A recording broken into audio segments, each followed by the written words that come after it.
Gary in Manhattan? Yes, that's correct. How are you, Gary? I'm doing very good, Mr. DeLonte. How about you? Oh, just Matt. Matt's fine, but thanks, I'm fine.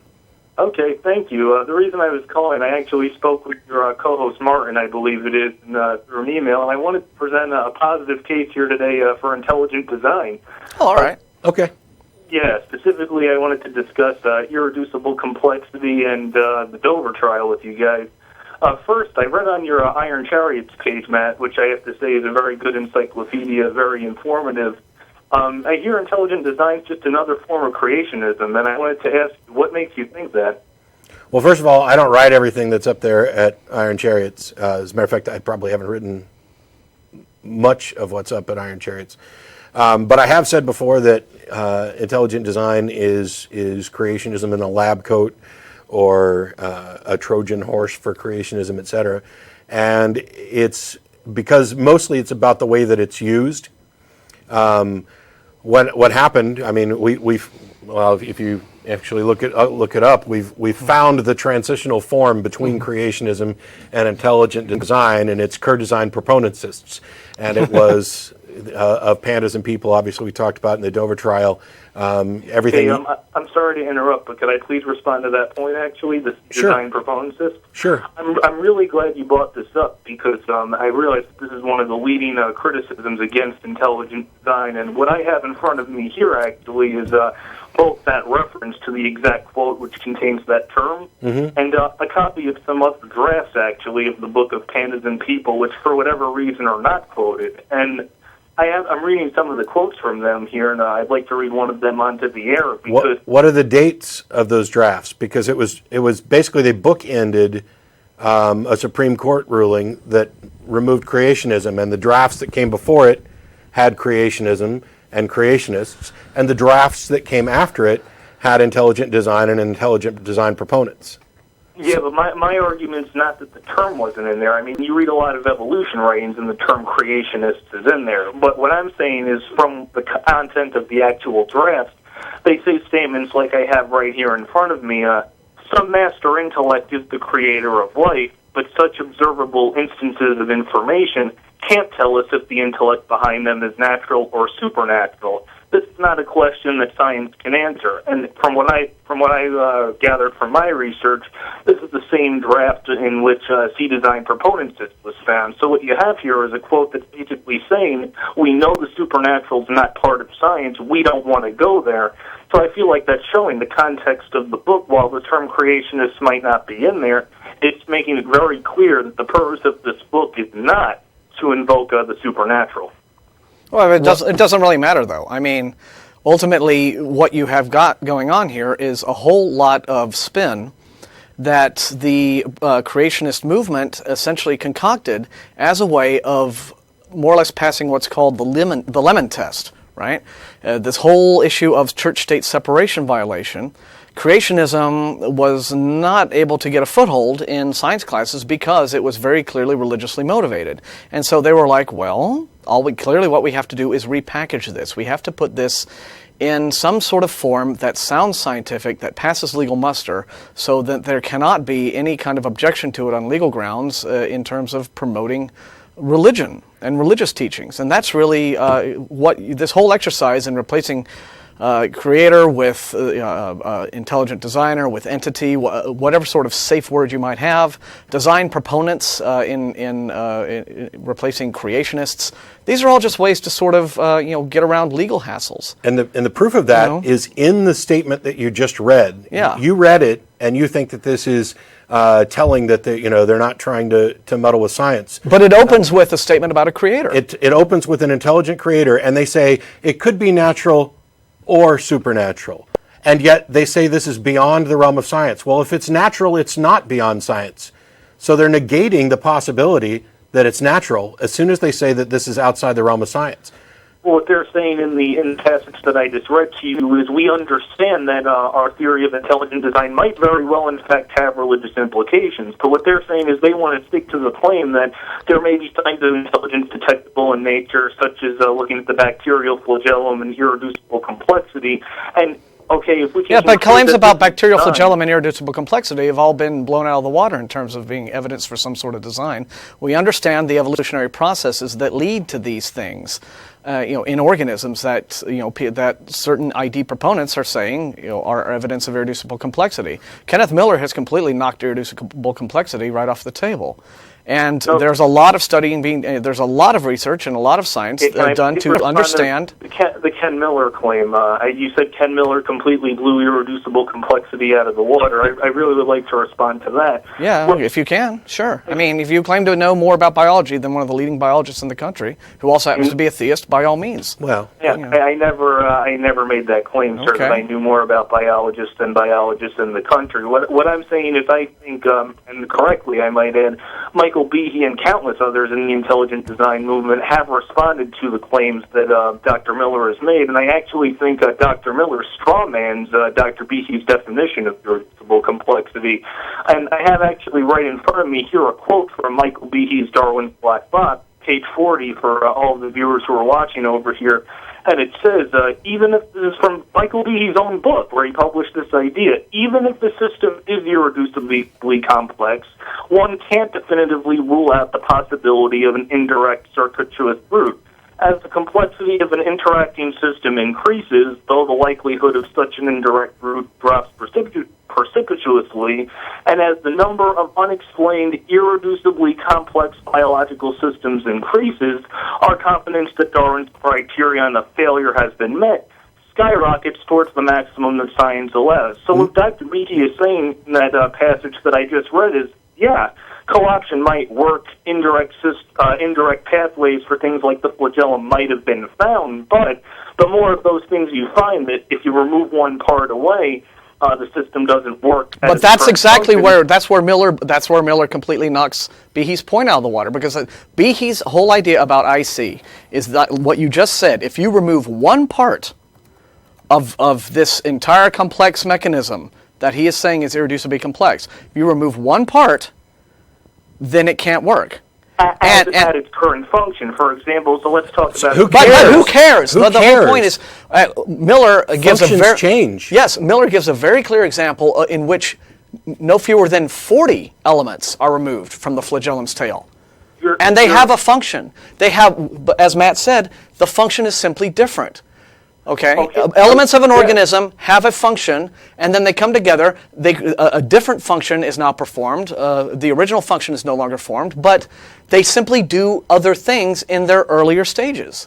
I understand your point. I understand Dr. Miller's point. What Behe is saying here is, first of all, if you concede the point, you move one part away, the flagellum doesn't function as a motor. That's what Behe is saying. Now, if you find other systems that do that, what Miller has attempted to do with the Type 3 secretory system, which is, I believe, is what you're referring to, with taking away 40 of the flagellum's 50 proteins, what Miller is saying is, yeah, we found something that might be an intermediate. What Behe is saying is, one is you have to account for now this huge indirect process for all of these systems which are irreducibly complex. Because one part away, the system can't function in its present form. Hang on. Before we get to the furthermore, I put it that nobody has demonstrated that a system is in fact irreducibly complex. They have just asserted it, and it is an argument from ignorance. It is a claim that, look at this system, we can't think of anything that it could do or any other way that it could have come about, therefore I will declare it to be irreducibly complex. And I assert that that is an argument from ignorance. First, you need to actually demonstrate that an irreducibly complex system exists. And when Behe has tried with his prime examples, it has been demonstrated that in fact that is not an irreducibly complex system, provided we allow for function to change. Okay, Matt, I just want to clarify something that you just said. Are you saying over here that irreducible complexity is not falsifiable, or just that no irreducibly complex system has been presented? I just want to clear that up.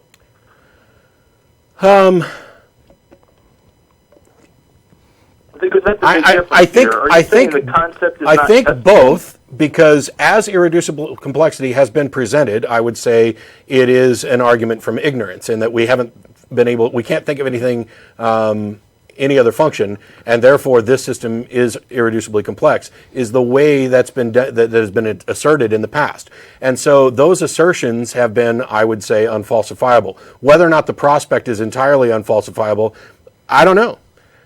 First, we need somebody to actually demonstrate a system that's irreducibly complex, and also demonstrate how they came by the understanding that it was in fact irreducibly complex. And neither of those has taken place. I disagree with you completely. I think actually both of them have taken place. What are the examples? I'll respond to both of them. First of all, I have a quote here from Judge Jones's ruling in the Kitzmiller versus Stover trial, page 76. Judge Jones actually says right here, and this is from the testimony from Dr. Kenneth Miller and Dr. Robert Pennock, the two expert witnesses in the case, as irreducible complexity is only a negative argument against evolution, it is refutable and accordingly testable. So what you have here, and he cites Miller's testimony for that. Mm-hmm. So Judge Jones agrees that the concept as a whole is in fact falsifiable.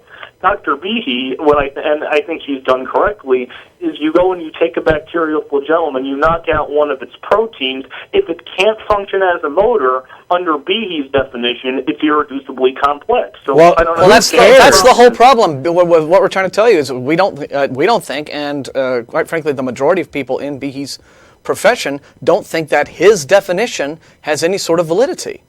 What difference does it make? He's setting these parameters, okay, as a way of saying, all right, well, here is a way in which something can be, under my definition, irreducibly complex and cannot have evolved into the form it's in now. And it's the premise, okay, by which he establishes these definitions that is not held to be valid.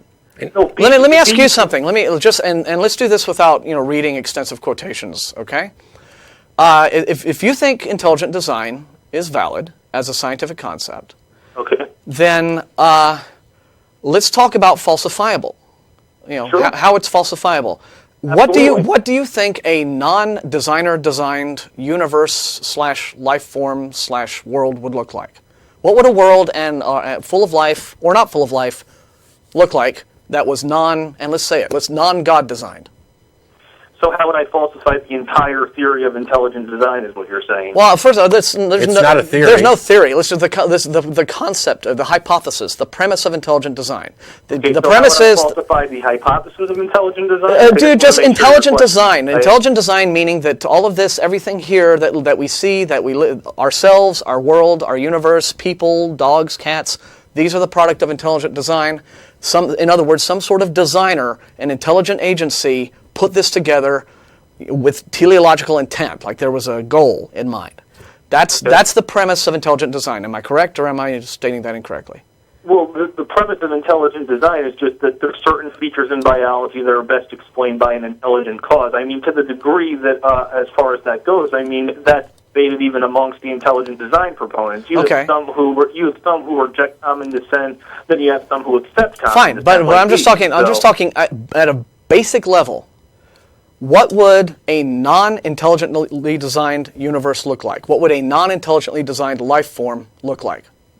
Okay, well, you would be able... Well, that's the thing. The way I would falsify it is I would go and I would find... even Richard Dawkins admits that there's an appearance of design in nature. I mean, in his book... But appearances aren't realities, right? We're talking about just...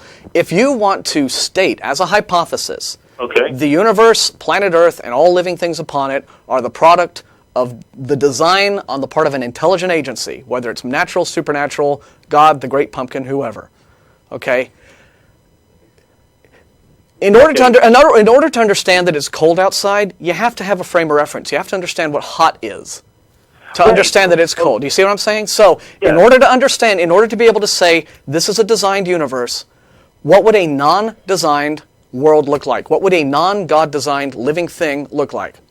Well, to falsify intelligent design, what I would do is I would go and find things that supposedly have the designed attributes like specified complexity, and then prove that they weren't in fact made by design. Because you have certain properties like the high improbability that it could have came about by chance, combined with the fact that it resembled something that has a high degree of specification that appears to be designed. Okay, but take something that meets what supposedly is the design criteria, like the bacterial flagellum, and show that this thing that appears designed, not just that it doesn't look like it was produced by evolution, but has the appearance of design. It resembles, it bespeaks, it screams out that it was designed. Now show me that wasn't. But you understand, and you falsified the theory. And you understand, yes. No, but that's a shifting of the burden of proof. that is completely not how it's done. Yes, the hell it's not. Give me a second. First of all, intelligent design is nothing but a big argument from ignorance. All of it. Because how do you recognize that something is designed? Because it resembles characteristics of things that. But that is an inductive argument by analogy, and it is an appeal to ignorance. This looks designed, therefore it was. That's false. It is not a sound argument.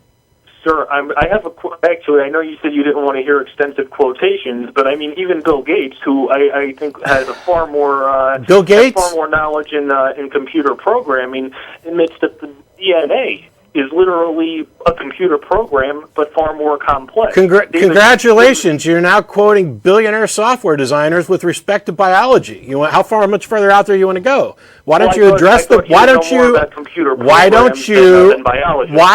you address the point that I made instead of something that is completely irrelevant? I did address your point. No, you didn't. No, see, I asked a question. I asked how do you determine that something is designed by an intelligence? And I said, you say it's an argument from analogy, but what I would do is, like biologists have done, find things in nature that do, at first... Here you go. You find things in nature that look designed. Let him finish. Okay. You find things in nature that first have the appearance of design. I mean, people who are evolutionists have said the bacterial flagellum looks like it's a motor. I swear to God, if you just quote one more person instead of actually having a discussion, I'll hang up. You don't want me to cite credible sources? I want you to have it. I don't give a damn what you cite. I want to actually have a discussion where we address the issue and you answer the question. And the question's pretty simple. How do you go about determining that something was intelligently designed? You can answer that without saying so-and-so says. Yeah, I mean, I'm simply asking, when I asked you in the first place, what does a non-God designed universe look like? I'm wanting to get your ideas, okay? Just as at a baseline level, to be able to look at a thing and go, okay, that's designed and that wasn't. How do you make that simple distinction? I don't want to go into big rigmarole about...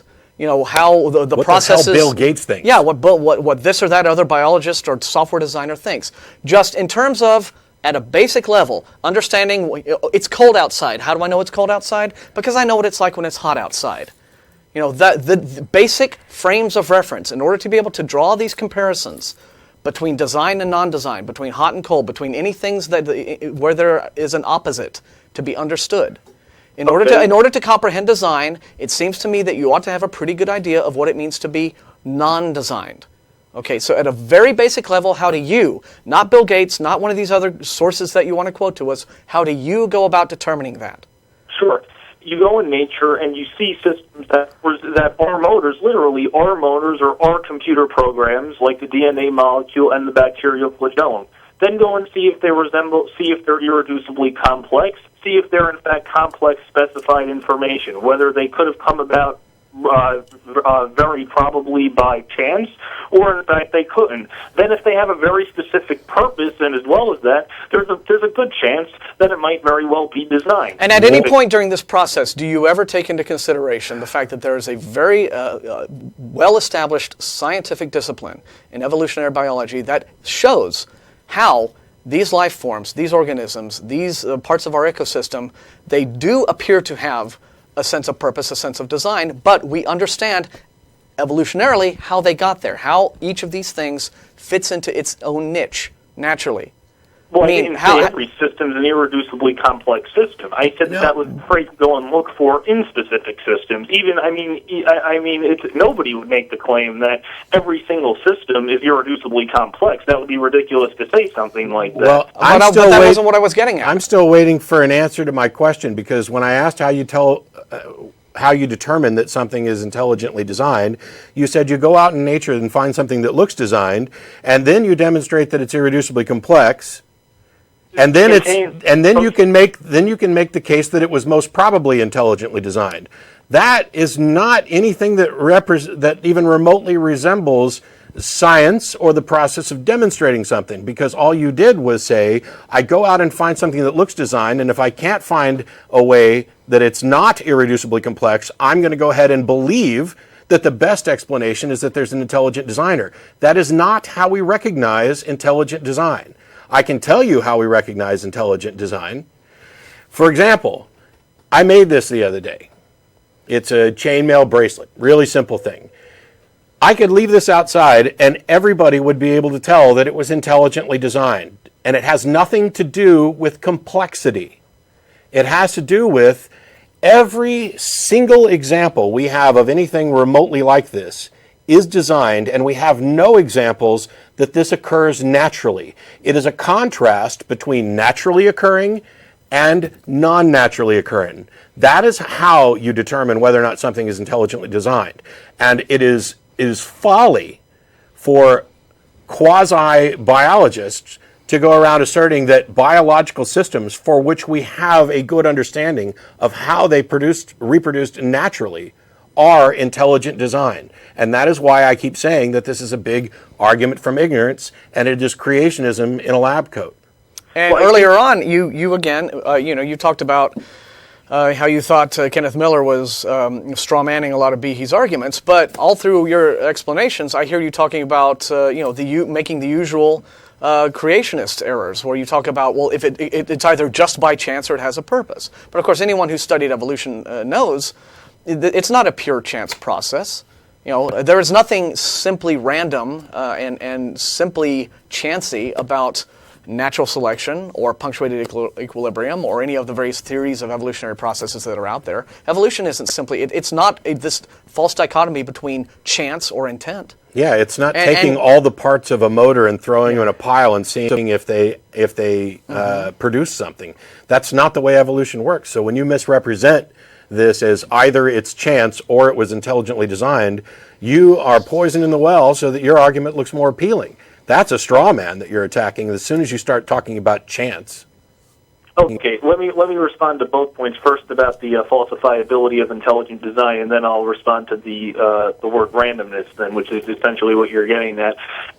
As for Matt, I think that was a great analogy, and I agree with you completely about how you would recognize that the bracelet is designed and everything. But if you go and you take the flagellum, which has been accepted by many biologists to literally be a motor, function as a motor, any single motor I've ever seen is the product of intelligence. No, so when you find a more sophisticated motor, why is it preposterous to go and say it might be from a designer? Well, because we have evidence that it occurs naturally. What evidence do we have of a motor ever appearing naturally? That's what I'm not understanding. Because any motor, First of all, that I've seen come from some kind of design. First of all, you've already given the example, and that's the bacterial flagellum. Now, second of all, you're making the same equivocation fallacy problem that we had 3 weeks ago when I was in the show, where the guy called in to talk about DNA as a code, and I tried to explain how he was confusing himself. When we say that some things are, that DNA is a code, yes, in many respects it is, but that is an analogy, and it is improper to imply that it is a code in the common sense of the word, where a code is to convey intelligent information from one intelligence to another. DNA does not do that. DNA is an entirely mechanical, chemical process. It's not conveying information from an intelligence to an intelligence. So it is a code by analogy. In the sense of the bacterial flagellum, when we call it a motor, we are saying it operates as a motor. That is a description of what it does. Just as my arm is a fulcrum. Okay, so what? Yeah, my eye is a camera. It operates as a motor. So what I'm saying is, why can't? I mean, we're using mechanical terms. We're using the terms that we use to describe machines to describe the thing. So why can't we take that extra step and say, well, maybe it's not just an appearance of design, as somebody like Richard Dawkins would like to say, or maybe it really is designed. I mean, because you can't make that huge leap. It's like Mark was just saying. We could say that my eye is a camera.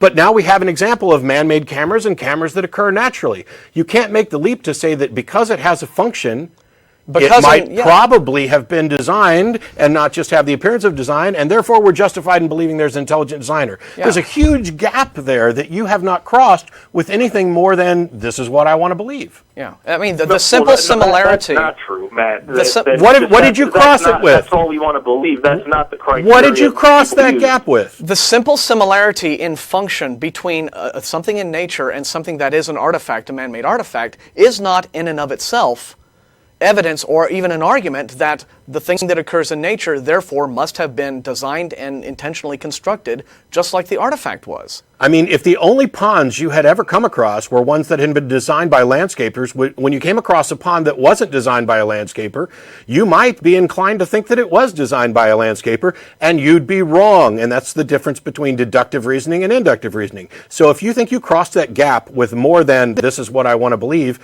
what did you cross the gap from there's an appearance of design to therefore it was intelligently designed? Where's the gap crosser?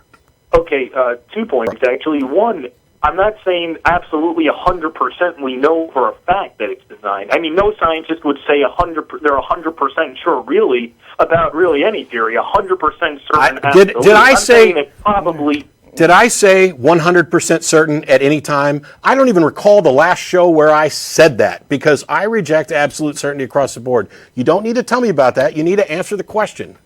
Well, you said to me, how do we make that leap from it appears to be designed that we know it was designed? So I'm saying we don't know for 100%. But I never said 100%, so skip it and get to the answer.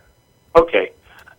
Besides having the appearance of design, besides really being a motor or functioning as a motor, if it's irreducibly complex, if it contains complex specified information, and it resembles things that we normally say are designed. Well, we know it's not irreducibly complex because... Why can't we because... say that it might be designed? I mean, I'm giving you several criteria on here to evaluate. Well, because from the very basic level of its premise to begin with, we know that Behe's idea of irreducible complexity isn't valid, because we can take that little flagellum motor apart. We can, where Behe says, if you take one thing apart, none of it works.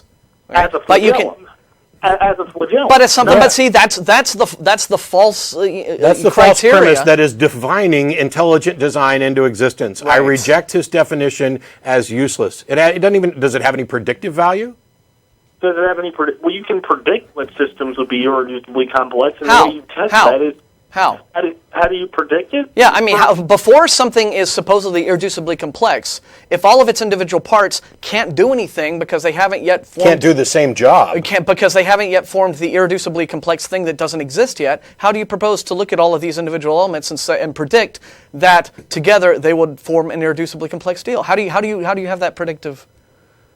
Well, the way you falsify or you have to take the complete system and then try to take out a part. And the idea is if it can... Yeah, but if that complete system doesn't exist, how see, from an evolutionary standpoint, right? Yeah. You could say, in order to get this kind of organism or this kind of system to work in a certain way, we would need to see these kinds of processes, these earlier stages, as it were, just like rough drafts leading up to the final draft. We would have to see a record of this, and if you look, from the evolutionary premise, you can take the allegedly irreducibly complex flagellum tail, take out bits of its motor, and see, okay, before these things were the things that are making a tail motor, they did other things. They had other functions, and we see how they developed to get to from where they were then to what they are now. If you take intelligent design as your premise. Well, then how do you say, well, at what point did the designer take this little gizmo that did a thing and pop it into some other thing and make it this new thing that is irreducibly complex? Where do you see that in the whole developmental process of this organism? I mean, this is... To where you can now identify and say, there is the scientific evidence of an intelligent designer at hand. Once it was like this, and now it's like this, and there is a specific thing we can point to, which is the intervention of an intelligent agency and can be no other thing. This is probably not morphologically accurate, but take the human nose, for example. Really, it's fairly simple. Right now, I smell with mine. I can also breathe with it, but generally I smell with it because I could breathe with my mouth if I was, in Virginia. But zing. Once upon a time, that nose might have had a different function where smell wasn't part of it. So what it seems to me is, now we have a good understanding of this and its various functions, but it seems to me that Behe's definition says, if I take a part away and it no longer has the same function, aha, it's irreducibly complex. Yes, and then the point is, it's very, and the more systems like that you find, the more improbable it is that because now you have to account for an indirect pathway for each and every one of these systems. And I mean, Behe argues that there's hundreds of these systems out there, and now essentially for every one of these systems that you have to explain with an indirect pathway, I mean, you have to first account for the fact that at some point in time, all of the parts are together, then they were synchronized the right way, in the same place, at the same time. No, you don't have to. No, you don't have to, and that's the response that real evolutionary biologists have been putting out for years. You don't have to have them all in place, all at the same time, all synchronized. Some of them can have different functions for long periods of time. Some of them can have no function.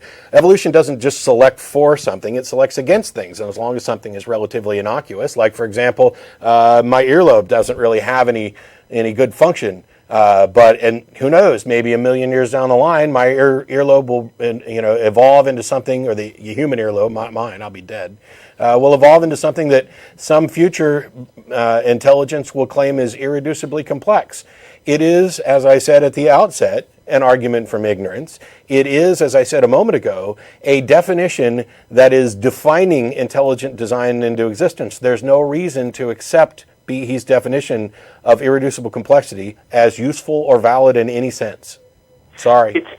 The reason why I'm saying it's useful is because because before you found out that the system was irreducibly complex, you could have said that it could have just evolved in a very direct way, step by step by step. No, you couldn't have. You have to account for an indirect pathway. Gary, this is where you keep getting things wrong, Gary. You keep talking about, well, you can just make this leap, or you could just said this, or you could have just decided this. Or this isn't how we determine things in science. You look at evidence, you look at lineages, you look at you look at the actual data that's out there. It's not a matter of, well, you could just say this or you could just say that, and so why not just say the thing that makes the most sense? Which seems to be the whole idea that you're trying to sell us here. You just said that without irreducible complexity, you could claim that it came by direct evolution. No, that's not it.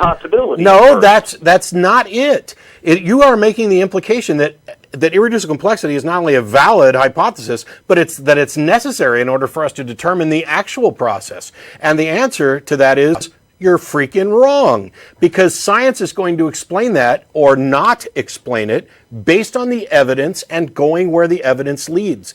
You don't need irreducible complexity as a stopgap or as a bridge that leads somewhere, because as I mentioned before, where it's leading you is to the intelligent design conclusion, and it's doing so without any basis at all. It is an argument from analogy. It is an argument from ignorance. Begging the question. It is everything that could be wrong with it is. And when I asked before about how you bridge this gap between something looks designed and therefore it is most likely designed, your answer is Michael Behe's definition of irreducible complexity. Oh, that wasn't my answer to that question. No, Gary, that was your answer. Yours was just a lot longer. You bridge the gap between it looks designed and it most probably is designed by appealing to Behe's definition of irreducible complexity. That's part of it, but that's not the whole. That's not all. What's the rest of it? The rest of it is, first of all, determine how probable it is that it could have formed by, if you don't want to use the word random, an unguided process. And how do you do that? A high degree of specification. How do you assess the probability? What's your denominator? Okay, I'm not a mathematician to it, but I mean, obviously. Well, I mean, yeah, I'm a college student. I don't have a PhD in mathematics. No, but you understand probabilities, right?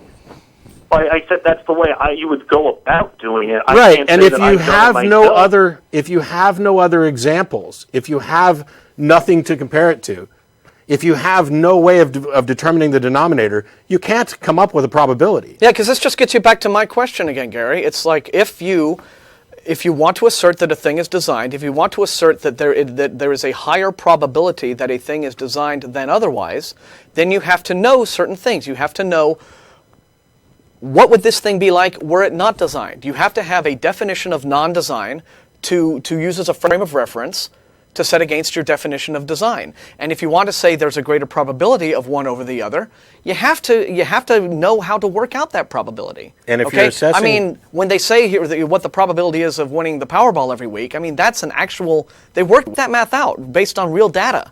You know, in terms of how many tickets are bought by people, what the jackpot is, you know, how many states the sales are in, et cetera, how many millions of people are out there spending their dollars on Powerball every week.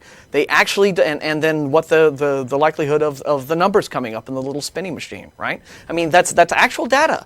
They don't just come up with 1 in 37 million jillion off the top of their heads. They work that out. So if you want to work out the greater probability of a designed life form with a non-designed life form, you have to know what both of those things look like, and you have to have your data points to be able to make that probability. You can't just say, well, it looks that way, so it just seems more likely. And that really has been, and that really has been all you've been saying this entire conversation. Well, it looks more likely. There's one more thing that he said, which is something that creationists have said a lot of, in addition to the it looks this way, therefore it most likely is this way, is this issue of probability. And that is an argument that, well, evolution just seems so unlikely.